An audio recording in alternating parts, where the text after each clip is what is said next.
T V ನ್ಯೂಸ್ಗಳು ಏನಿದೆ ಅದರ ಆಧಾರದ ಮೇಲೇ ಬಿಡುಗಡೆ ಮಾಡೋ ಚಾನ್ಸಸ್ ಇದೆ. ಅವರ ಹೆಂಡತಿ ಸ್ವಿಮ್ ಮಾಡ್ತಾ ಇರ್ತಾರೆ ಲಲಿತ್ ಮಹಲ್ ಪ್ಯಾಲೇಸ್ ಸ್ವಿಮ್ಮಿಂಗ್ ಪೂಲಲ್ಲಿ.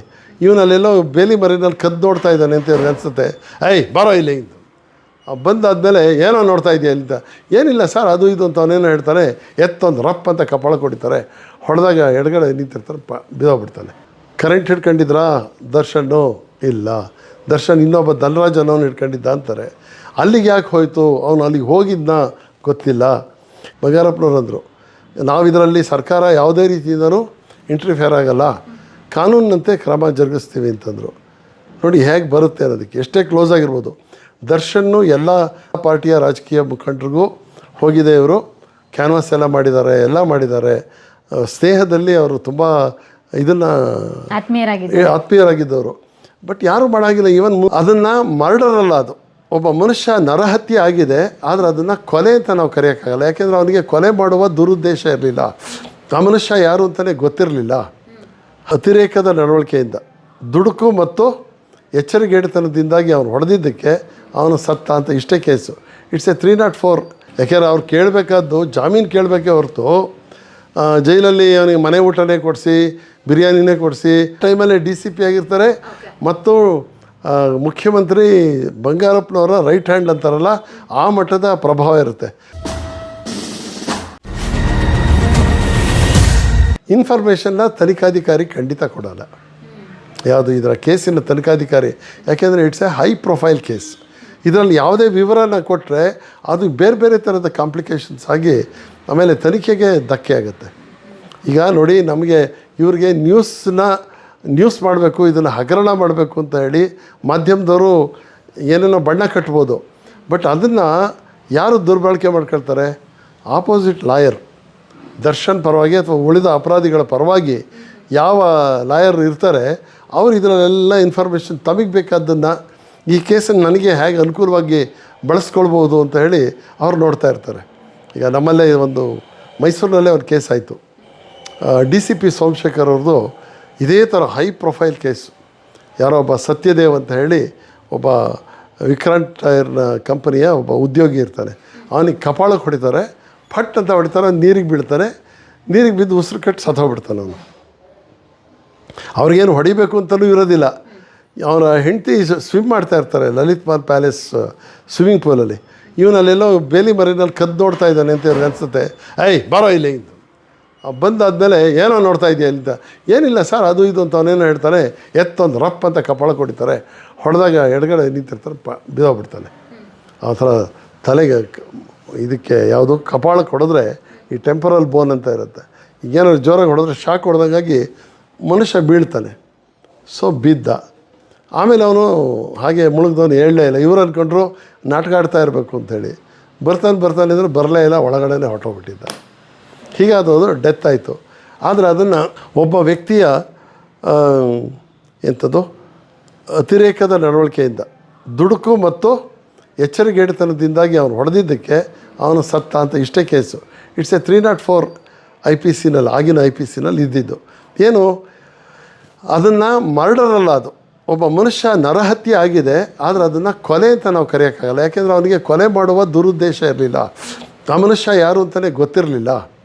ಹಾಗಾಗಿ ಬರೀ ಅಷ್ಟೇ ಅಂತ ಮಾಡಿದರು. ಈ ಹೈ ಪ್ರೊಫೈಲ್ ಕೇಸು ಅಲ್ಲಿ ಇಲ್ಲಿ ನ್ಯೂಸ್ಗಳೆಲ್ಲ ಲೀಕ್ ಆಗಲಾಗಿ ಅದನ್ನು 302 ಮಾಡಿದ್ರು. ಅಪರಾಧಿ ಮರ್ಡರ್ ಅಂತಲೇ ಮಾಡಿಬಿಟ್ರು. ಏನಾಗುತ್ತೆ, ಅವರು ಆ ವ್ಯಕ್ತಿನ ಹೊಡೆದು ಸಾಯಿಸಿದ್ದು ಅಷ್ಟೇ 304 ಅಂತ. ಅಂದರೆ ಕೇವಲ ಅವನು ಕೊಲೆ ಮಾಡೋ ಉದ್ದೇಶ ಇರಲಿಲ್ಲ, ಆದರೆ ಅವನು ಎಚ್ಚರಿಕೆಯಿಂದ ಹೊಡೆದಿದ್ದರಿಂದ ಅವನು ಸಾವು ಸಂಭವಿಸಿದೆ. ಈಗ ಇನ್ನೊಂದು ಉದಾಹರಣೆ ನಿಮಗೆ ಕೊಡಬೇಕು ಅಂದರೆ, ಕೊಲೆ ಅಂತ ನಾವು ಕರೆಯೋಕ್ಕಾಗಲ್ಲ, ಸಾವು ಸಂಭವಿಸಿರುತ್ತೆ. ಈಗ 4 ಜನ ನಾವು ಫ್ರೆಂಡ್ಸು ಬೇಟೆ ಆಡೋಣ ಅಂತ ಹೋಗ್ತೀವಿ. ಎಲ್ಲ ಬಂದೂಕ ಹಿಡ್ಕೊಂಡೆಲ್ಲ ಹೋಗ್ತೀವಿ. ಇದು ಮೊಲ ಏನು ಮಾಡುತ್ತೆ, ಹೋಗಿದೆ ಪೊದೆ ಒಳಗಡೆ ಸೇರ್ಕೊಂಡ್ಬಿಡುತ್ತೆ. ಏನೋ ಅಳ್ಳಾಡ್ದಂಗೆ ಆಗುತ್ತೆ. ಇವನೇನು ಮಾಡ್ತಾನೆ, ಆ ಪೊದೆಯಿಂದ ಇದ್ದಾನೆ ಡಮ್ ಅಂತ ನೋಡಿದ್ರೆ ಆ ಕಡೆ ಇವ್ನ ಫ್ರೆಂಡೇ ಇರ್ತಾನೆ, ಕಾಣಿಸೋದಿಲ್ಲ ಅವನಿಗೆ. ಅವ್ನು ಗೇಟ್ ಬಿದ್ದು ಸತ್ತೋಗ್ತಾನೆ. ಈಸ್ ಇಟ್ ಮರ್ಡರ್ ಅಂದರೆ ನೋ ಮರ್ಡರ್. ಕಣ್ತಪ್ಪಿನಿಂದ ಆದಂಥ ಒಂದು ಕೃತ್ಯ. ಯಾಕೆಂದರೆ ಅವ್ನು ನೋಡೋಕ್ಕಾಗ್ತಾ ಆಗೋದಿಲ್ಲ ಅಲ್ಲಿ. ಹಾಗೆಯೇ ಇನ್ನೊಂದು ಉದಾಹರಣೆ ಹೇಳ್ಬೋದು ಅಂದರೆ, ಈಗ ಹಂಚುಗಳನ್ನು ಜೋಡಿಸ್ತಿರ್ತಾರೆ. ಯಾರೋ ಬೈಲ ಒಂದು 10-15 ಹಂಚಿಟ್ಕೊಂಡು ಹಿಂಗೆ ಜೋಡಿಸ್ತಾ ಇರ್ತಾನೆ. ಏನೋ ಕೈ ಸ್ಲಿಪ್ ಆಗಿಬಿಟ್ಟು ಒಂದು ಹಂಚು ದಡ ಅಂತ ಕೆಳಗಡೆ ಬಂದುಬಿಡುತ್ತೆ.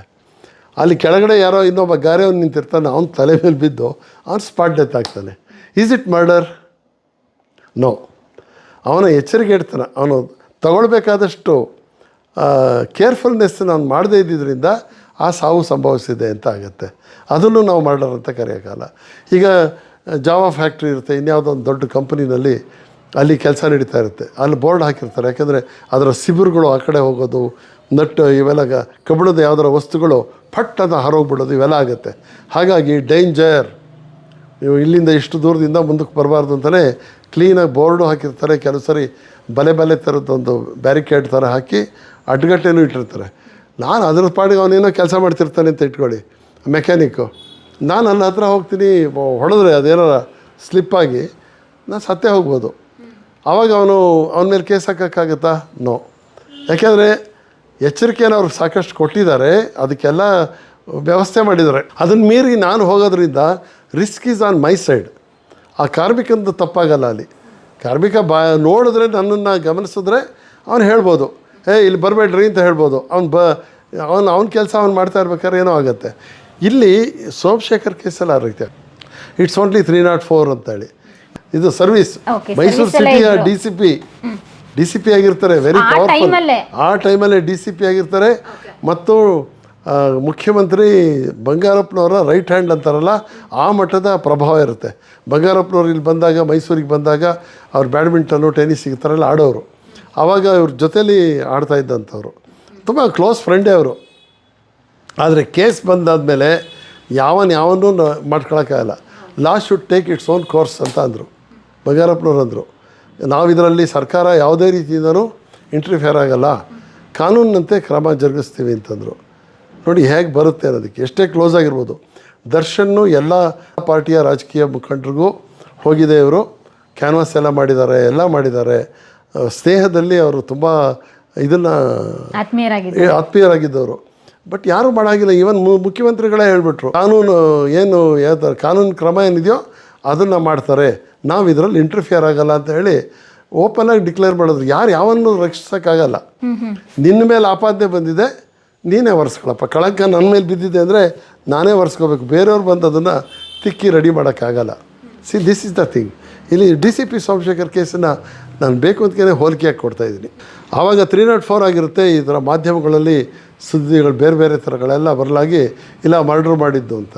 ಅಲ್ಲೇನು ಮಾಡ್ದ ಅವನು, ಅವ್ರ ಕಡೆ ಏನು ಹೇಳ್ತಾ ಇರ್ತಾರೆ, ಯಾರಿಗೂ ಗೊತ್ತೇ ಇರೋದಿಲ್ಲ. ಯಾರಿಗೂ ಗೊತ್ತೇ ಇರೋದಿಲ್ಲ. ಹೊಡೆದ್ರು ಆಗಿದ್ದು ಅಷ್ಟೇ ಇನ್ಸಿಡೆಂಟು. ಇಲ್ಲಿ ದರ್ಶನ್ ಕೇಸಲ್ಲೂ ಅಷ್ಟೇ. ಅವ್ರ ತಂದೆ ತಾಯಿಗಳಿಗೆಲ್ಲ ಹೋಗಿ ಯಾರೋ ಇದೆಲ್ಲ ಇನ್ಫ್ಲೂಯೆನ್ಸ್ ಮಾಡ್ತಾಯಿದ್ದಾರೆ. ಗಣೇಶ್ ರಾವ್ ಅಂತ ಯಾರೋ ಆ್ಯಕ್ಟರು, ಇನ್ಯಾರೋ ಒಬ್ಬರು ಹೋದರು, ವಿನೋದ್ ರಾಜ್ ಹೋಗಿದ್ರು. ಇವೆಲ್ಲ ಹೋಗಿರ್ಬೋದು, ಮಾತಾಡ್ಸಿರ್ಬೋದು. ಏನು ಇನ್ಫ್ಲೂಯೆನ್ಸ್ ಮಾಡ್ತೀರ ಅವ್ರ ಮೇಲೆ? ಅವ್ರಿಗೇನು ಈ ಕೇಸಿನ ಇನ್ಸಿಡೆಂಟ್ ಏನು ನಡೆದಿದೆ ಅದ್ರ ಬಗ್ಗೆ ಏನಾರು ಮಾತಾಡೋದಕ್ಕಾಗತ್ತಾ? ರೇಣುಕಾ ಸ್ವಾಮಿಯ ತಂದೆ ತಾಯಿಯ ಹೇಳಿಕೆ ಯಾವ ರೀತಿ ರೆಲೆವೆಂಟ್ ಹೇಳಿ? ಸುಮ್ಮನೆ ಇವ್ರು ನ್ಯೂಸ್ ಹಬ್ಬಿಸ್ತಾ ಇರೋದು. ಅವ್ರು ಏನಂತ ಸಾಕ್ಷಿ ಹೇಳ್ತಾರೆ? ಅವ್ರಿಗೆ ಗೊತ್ತಾಗೋದು ಅವನು ಹೋಗಿದ್ದೇ ಗೊತ್ತಿಲ್ಲ, ಸತ್ತಿರೋದು ಇದಾಗಿದೆ, ಹೆಣವಾಗಿ ಸಿಗ್ತಾನೆ. ಆಮೇಲೆ ಡೆಡ್ ಬಾಡಿ ನೋಡಿದ್ದೀನಿ ಅಂತ ಹೇಳ್ಬೋದೇ ಹೊರತು ಇವನೇ ದರ್ಶನ್ ಮಾಡ್ದ ಅಥವಾ ಇನ್ನೊಬ್ಬ ಮಾಡ್ದ ಅಂತ ಏನು ಹೇಳ್ತಾರೆ? ಏನು ಹೇಳೋಕ್ಕಾಗಲ್ಲ. ಅವ್ನಿಗೆ ಹೋಗಿದೆ, ಇವ್ರು ಇನ್ಫ್ಲೂಯೆನ್ಸ್ ಮಾಡ್ತಾರೆ ಅಂದರೆ ಯಾವ ಹುಚ್ಚರು ಆಡೋ ಅಂಥ ಮಾತಲ್ವೇ ಅದು? ಈಗ ನೀವು ನೋಡ್ತಾ ಇದ್ದೀರಲ್ಲ ಪತ್ರಿಕೆಗಳಲ್ಲಿ ಇದೆಲ್ಲ, ಅದು ಯಾಕೆ ಅದನ್ನು ನ್ಯೂಸ್ ಮಾಡ್ತಾರೋ ನನಗಂತೂ ಗೊತ್ತಿಲ್ಲ. ಪಾಪ ಆ ಮನುಷ್ಯ ಅದು ಯಾರೋ ಗಣೇಶ್ ರಾವ್ ಅಂತಲ್ಲ ಆ್ಯಕ್ಟರ್, ಅವರೇನೋ ಹೋಗಿದೆ. ಇಲ್ಲ ದರ್ಶನ್ ಆ ರೀತಿ ಇಲ್ಲ, ನಾವು ನೋಡಿದ್ರೆ ಹಾಗೆ ಸ್ವಲ್ಪ ಕ್ರೂರಿ ಅಲ್ಲ ಅಂತ ಏನೋ ಹೇಳೋಕ್ಕೆ ಹೋಗ್ತಾರೆ. ಸರಿ, ಅವ್ರ ಮೇಲೆ ಏನು ಆಪಾದನೆಗಳ ಮೇಲೆ ಸುರಿಮಳೆ ಮಾಡಿ ಆಗುತ್ತೆ. ಹೀಗೆ ಇಲ್ಲೂ ಅಷ್ಟೇ. ಸೋಮಶೇಖರ್ ಕೇಸಲ್ಲೂ ಹಾಗೆ ಆಗೋಯ್ತು. ಇಲ್ಲ ಇವನು ಆ ಟೈಮಲ್ಲಿ ಅಲ್ಲಿರೋಂಥ ಕೋಚ್ ಇರ್ತಾನೆ, ಸ್ವಿಮ್ಮಿಂಗ್ ಪೂಲಲ್ಲಿ ಒಬ್ಬ ಕೋಚ್ ಇರ್ತಾನೆ, ಅವನೇ ಲೈಫ್ ಸೇವಿಂಗ್ ಇವನು ಎಲ್ಲ ಇರುತ್ತೆ. ಅವ್ನು ಓಡ್ಬಂದು, ಸಾರ್ ಯಾಕೋ ಬರ್ತಾಯಿಲ್ಲ ಅವನ್ನ ಬಿಡಿಸ್ತೀನಿ ಅಂಥೇಳಿ ನೀರಿಗೆ ಇಳಿಯೋಕ್ಕೆ ಅಂತ ಹೋಗ್ತಾನೆ. ಬಿಡಯ್ಯ ಇಲ್ಲಿ ಸಾಯ್ಲಿ ಸೋ ಮಗ ಅಂತ ಹೇಳಿ ಇವ್ರು ಅಂತಾರೆ. ಅಂದರೆ ಸಾಯ್ಲಿ ಸೂ ಮಗ ಅಂದರೆ ಅದರ ಅರ್ಥ ಅವನು ಸತ್ತೋಗಲಿ ಅಂತಂದಾಗ ಇವರಿಗೆ ಮರ್ಡರ್ ಮಾಡುವ ಇಂಟೆನ್ಷನ್ ಇತ್ತು. ಪಟ್ಟಂತ ಹೊಡೆದಿದ್ದೇನೋ ಸರಿ, ಆಕಸ್ಮಿಕವಾಗಿ ಹೊಡೆದಿದ್ದಾರೆ. ಅದು ಇವ್ರಿಗೆ ಆಕಸ್ಮಿಕ ಅಷ್ಟೇ ಅಲ್ಲ, ಅವನು ಸಾಯಬೇಕು ಅನ್ನೋ ಇಂಟೆನ್ಷನ್ನಿಂದನೇ ಹೊಡೆದಿರೋದು ಅಂತ ಹೇಳಿ ಕೇಸ್ ಬಿಲ್ಡಪ್ ಆಗಿಬಿಡ್ತು. ಮರ್ಡರ್ ಕೇಸು ಮೇಲೆ ಅವ್ರಿಗೆ ವಿಚಾರಣೆ ನಡೆದಿದ್ದು. ಆದರೆ ಮತ್ತೆ ಕೋರ್ಟಲ್ಲಿ ಏನಾಗುತ್ತೆ, ಲಾಯರ್ ಅದನ್ನು ಬಹಳ ಚೆನ್ನಾಗಿ ಏನೇನು ಲ್ಯೂಪಾಲ್ಸ್ ಅಂತ ಹೇಳ್ತೀವಲ್ಲ, ಕೇಸಲ್ಲಿ ದುರ್ಬಲ ಅಂಶಗಳಿದೆ ಅವನ್ನೆಲ್ಲ ಅವರು ಅಡ್ವಾಂಟೇಜಾಗಿ ತೊಗೊಂಡ್ರು. ಹೇಗೆ ಅಡ್ವಾಂಟೇಜಾಗಿ ತೊಗೊಂಡ್ರು?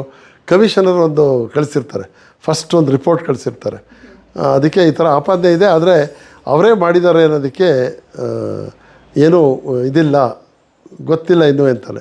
ಆಮೇಲೆ ಒಂದು ಇಂಡಿಪೆಂಡೆಂಟಾಗಿ ಒಂದು ಸಣ್ಣದೊಂದು ಟೀಮ್ ಮಾಡಿ ಅವ್ರನ್ನ ಆಫೀಸರ್ಸ್ ಕೇಳ್ತಾರೆ, ಇಲ್ಲ ಸರ್ ಇವರು ಮಾಡಿರೋದು ಏನಿಲ್ಲ, ಸುಮ್ಮನೆ ಗಾಳಿ ಸುದ್ದಿ ಏನು ಬಿಟ್ಟಿರ್ತಾರೆ.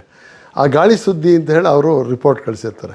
ಅದು ಫಸ್ಟ್ ಸ್ಟೇಜಲ್ಲಿ ಗಾಳಿ ಸುದ್ದಿ ಅಂತ ಅವ್ರು ಕಳಿಸಿದ್ರಿಂದ ಏನೂ ಇದಾಗಿರೋಲ್ಲ.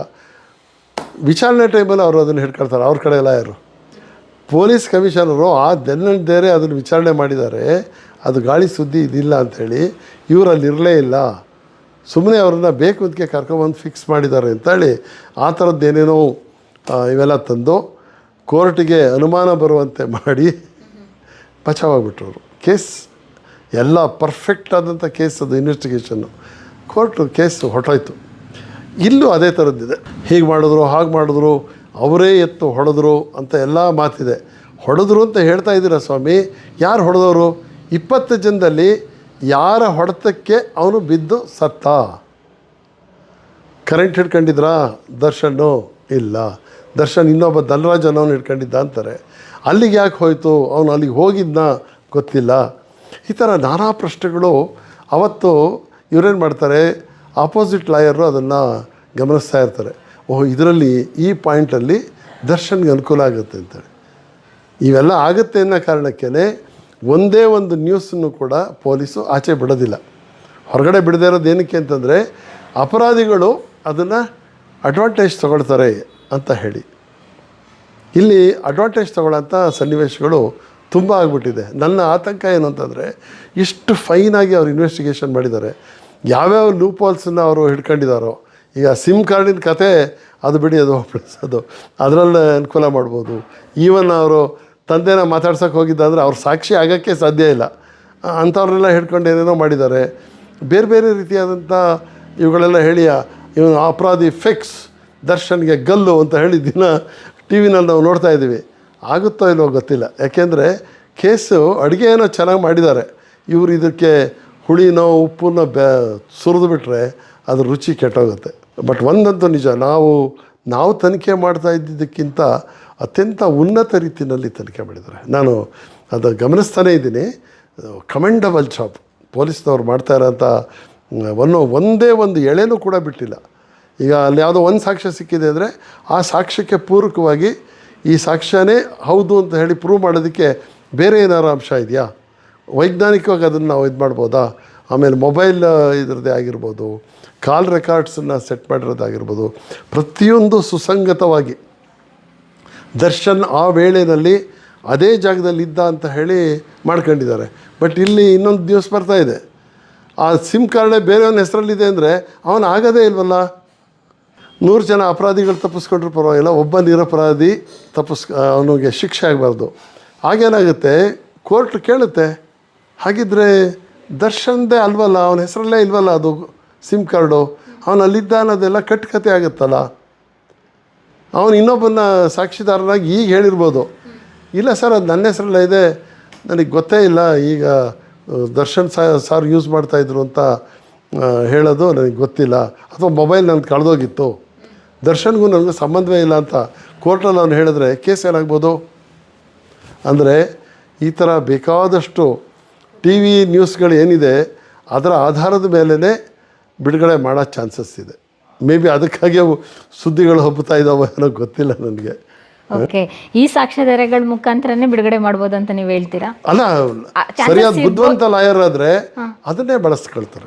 ಪ್ರಿಯ ವೀಕ್ಷಕರೇ, ನಾವು ತೋರಿಸುತ್ತಿರುವ ಇತಿಹಾಸದ ಕಥೆಗಳು ಕನ್ನಡದ ಕಲೆ, ಸಾಹಿತ್ಯ, ಸಂಸ್ಕೃತಿ, ಜನಜೀವನ, ಇತಿಹಾಸ ಸೃಷ್ಟಿಸಿದ ಜನಸಾಮಾನ್ಯರ ಅಸಾಮಾನ್ಯ ಕಥೆಗಳು ನಿಮಗೆ ಇಷ್ಟ ಆಗಿದ್ಯಾ? ಹಾಗಿದ್ರೆ ವಿಡಿಯೋ ನೋಡಿ ಸುಮ್ಮನಾಗ್ಬೇಡಿ, ಶೇರ್ ಮಾಡಿ, ಸಪೋರ್ಟ್ ಮಾಡಿ, ನಮ್ಮೊಂದಿಗೆ ಜೊತೆಯಾಗಿ. ಇದು ನೀವೇ ಬೆಳೆಸಿದ ನಿಮ್ಮ ನೆಚ್ಚಿನ ಡಿಜಿಟಲ್ ಮಾಧ್ಯಮ. ಇನ್ಮುಂದೆ ನಿಮಗಾಗಿ ಇನ್ನಷ್ಟು ವಿನೂತನ ಶೈಲಿಯಲ್ಲಿ ಬರಲಿದೆ. ನೈತಿಕ ಬೆಂಬಲದ ಜೊತೆಗೆ ಆರ್ಥಿಕ ಬೆಂಬಲ ನೀಡಿ. ನಿಮ್ಮ ಬೆಂಬಲವೇ ನಮಗೆ ಪ್ರೇರಣೆ, ಸ್ಫೂರ್ತಿ ಕೂಡ. ನಿಮ್ಮ ಬೆಂಬಲದೊಂದಿಗೆ ನಮ್ಮ ಪಯಣ ಮುಂದುವರಿಯುತ್ತಿದೆ. ಸಾಮಾಜಿಕ ಬದಲಾವಣೆಗೆ ಜೊತೆಯಾಗಿ ನಮ್ಮ ಮುಂದಿನ ಪೀಳಿಗೆಗೆ ಕರ್ನಾಟಕದ ಇತಿಹಾಸ ಉಳಿಸೋಣ.